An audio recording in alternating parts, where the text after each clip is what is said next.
While our ancestors were in the desert, they built a tabernacle. That was like a house of God. Eventually, that was the model for the temple in Jerusalem that King Solomon built, was destroyed, unfortunately, was rebuilt again, destroyed again.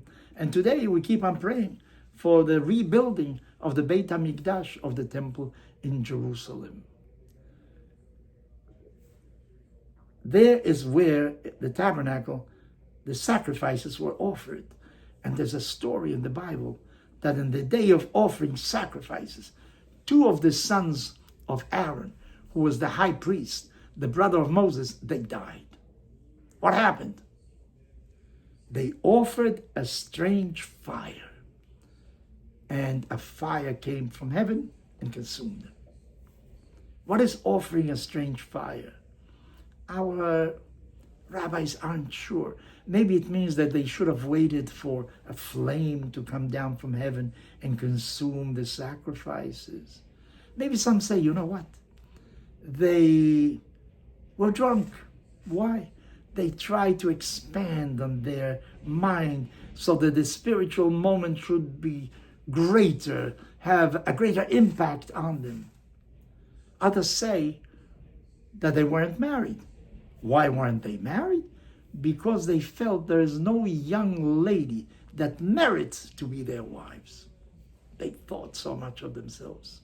Others say they started to answer questions, decide on matters in the presence of their father and their uncle, Aaron and Moses.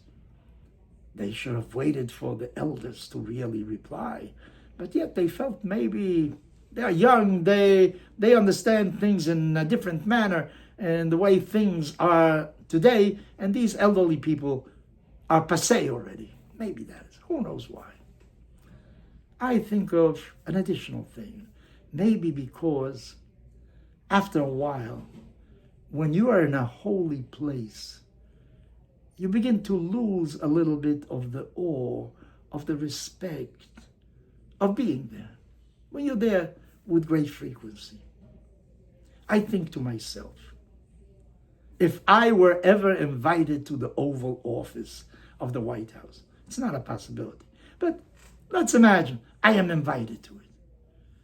That's where the president sits.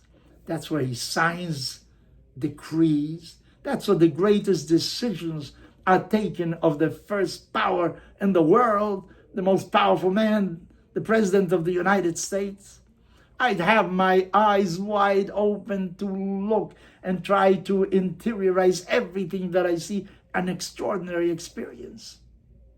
I think so.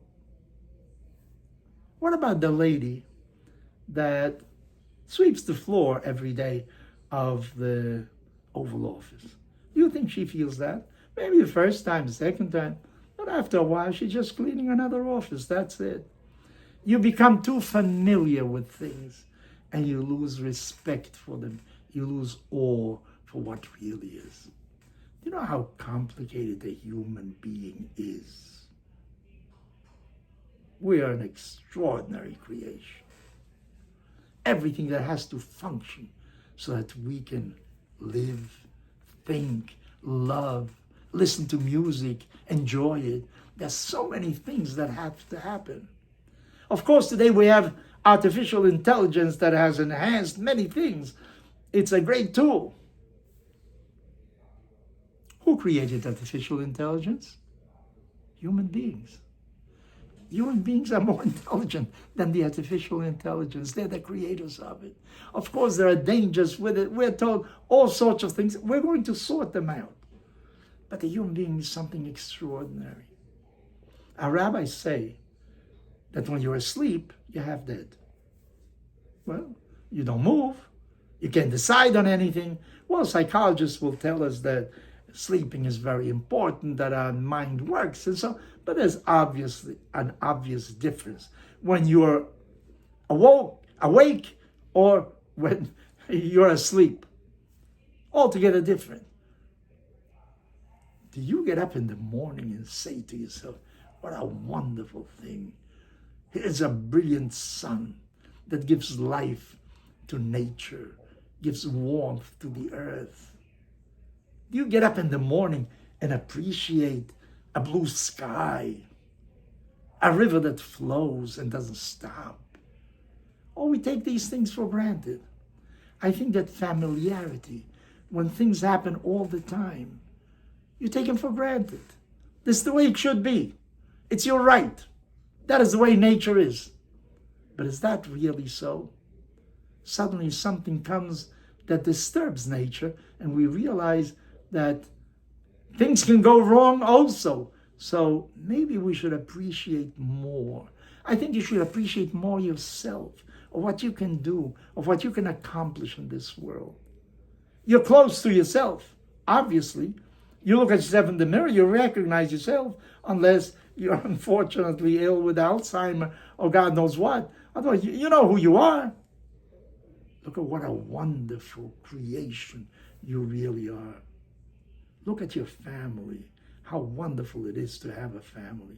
How great it is to have friends, people you can trust, you can speak to, relate to. Don't take them for granted. Don't take yourself for granted. Don't take your family for granted. Don't take your family. Don't take society for granted. Show respect for them. A marvelous creation that is in this world. Maybe that was the great problem with the sons of Aaron. When you are too close to sacred, something sacred all the time, you begin to lose the awe, expectancy, the beauty of it, the grandeur of it. Be grateful you're alive. Appreciate your life. Appreciate your family. Appreciate your friend. You will feel much better